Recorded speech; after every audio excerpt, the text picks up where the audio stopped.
ഈ വർഷം big boss ഇല്ലേ? അതോ ഉണ്ടോ?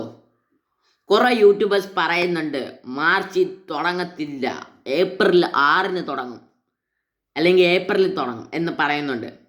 എന്താണ് കൺഫേംഡ് ആയിട്ടുള്ള അപ്ഡേറ്റ് ഞാൻ പറയാം. അപ്പോൾ എല്ലാവർക്കും എൻ്റെ പുതിയ യൂട്യൂബ് ചാനലിലേക്ക് സ്വാഗതം. അപ്പം എൻ്റെ പുതിയ യൂട്യൂബ് ചാനലിൻ്റെ പേരാണ് അൻസിഫ് നോൺ മീഡിയ. എൻ്റെ പേര് അൻസിഫ് എന്നാണ്. അപ്പോൾ വീഡിയോ ആദ്യമായിട്ട് കാണാനായിട്ട് ചാനൽ സബ്സ്ക്രൈബ് ചെയ്യുക, ലൈക്ക് ചെയ്യുക, ഷെയർ ചെയ്യുക. നിങ്ങളുടെ അഭിപ്രായം മസ്റ്റായിട്ട് കമൻറ്റ്. ഇതുപോലുള്ള അപ്ഡേറ്റ്സിനും റിവ്യൂസിനും ഇപ്പം തന്നെ നമ്മുടെ പേജ് ഒന്ന് ഫോളോയും സബ്സ്ക്രൈബും ചെയ്യുക.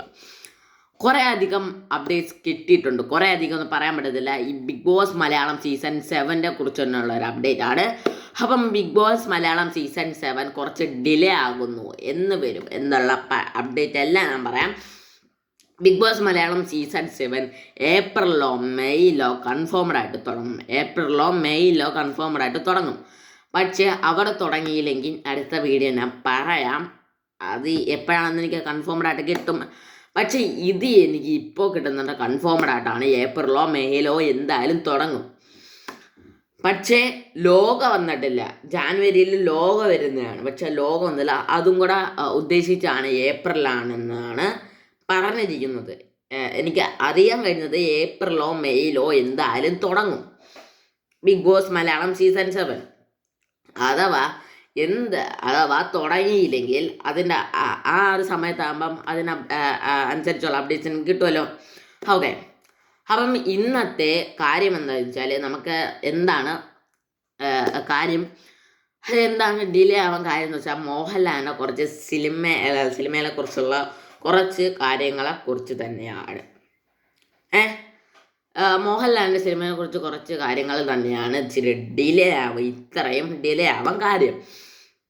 മോഹൻലാലിൻ്റെ സിനിമയുടെ ഡേറ്റ് ഇത് പറഞ്ഞിട്ടില്ല. അതനുസരിച്ച് നമുക്ക് ബിഗ് ബോസിൻ്റെ ഇതാക്കാൻ പറ്റത്തുള്ളൂ, ഡേറ്റ് പറയാൻ പറ്റത്തുള്ളൂ എന്നാ തുടങ്ങുന്നതിന്. പക്ഷേ ഓഡീഷൻ താമേച്ചും കൂടെയാണ് തുടങ്ങിയത്. കഴിഞ്ഞ വർഷം ഡിസംബർ 1-ാം തീയതിയാണ് തുടങ്ങിയത്. ഡിസംബർ 1-ാം തീയതി ഓഡീഷൻ തുടങ്ങിയായിരുന്നു. അതിൻ്റെ ശേഷം നിർത്തിവെച്ചു, കുറച്ച് നേരമായി ഇപ്പം നിർത്തിവെച്ചു. പിന്നെ ജാനുവരി 1-ാം തീയതി ഓഡീഷൻ വീണ്ടും തുടങ്ങി.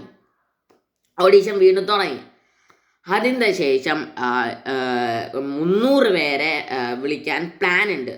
300 പേര് ലിസ്റ്റാണ് കിട്ടിയിരിക്കുന്നത്. 300 പേരിൽ കുറച്ചൊരു 18-22 പേരെ ആയിരിക്കും ബിഗ് ബോസ് വീട്ടിൻ്റെ അകത്തേക്ക് കയറാൻ സാധ്യത ഉള്ളത്. ഇത്രയും ആൾക്കാരെ എന്തായാലും വിളിക്കത്തില്ല, ഇത് 100% ഉറപ്പാണ്. എല്ലാവർക്കും അറിയാമല്ലോ. 18 അതേപോലെ തന്നെ 22 പേരെ ആയിരിക്കും വിളിക്കാൻ സാധ്യത ഉള്ളത്. അതിൻ്റെ ശേഷം പിന്നെയെന്ന് പറയുന്നത് കണ്ടൻസ്റ്റൻ്റ് പേയ്മെൻറ്റ് കുറവായിരിക്കും. ഒരു ലോ ബഡ്ജറ്റ് സീസണാണ് വരാൻ പോകുന്നത്. അപ്പോൾ കണ്ടൻസ്റ്റൻ്റ്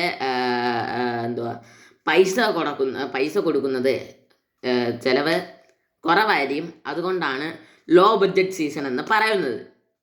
അപ്പം എനിക്ക് ഇപ്പോൾ കിട്ടിയിരിക്കുന്ന അപ്ഡേറ്റ്സ് എല്ലാം ഇത്രയുമുള്ളൂ. അപ്പം എല്ലാവർക്കും thanks for watching bye Ansif non media. Take up എന്ന് ഓക്കെ,